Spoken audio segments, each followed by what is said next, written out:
compensation that they offer for trade ups is just enough for a lot of teams to say no. And so we don't see them actually trading up. We just see them trading down because that's kind of what their math says about what they should do. Okay.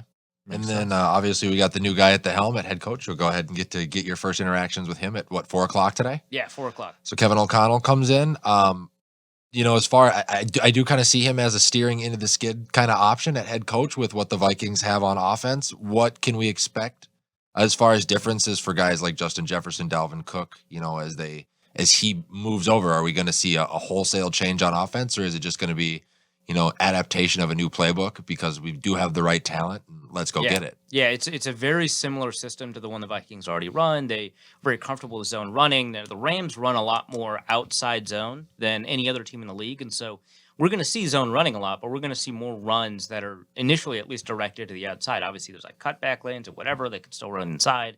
But I think that we're going to see a fundamentally similar scheme. Now, McVay typically doesn't run a ton of different plays in the playbook. What they do is that they set up kind of these base plays and they work off of them. And so, one play could be, what's called a sail concept, which ends up putting 3 receivers on the sideline at different levels of the field. And then, the very next play in the same series, they could be looking to run the sail concept, except the guy who would be kind of midpointing those two sideline guys might actually glance in and then go up.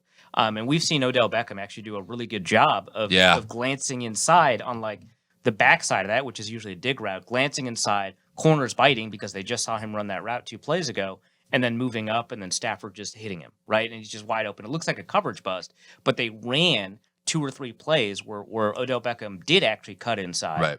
And that's kind of opened him up. And so there are not a ton of concepts in the book, in the playbook, so much as there are plays that work off of already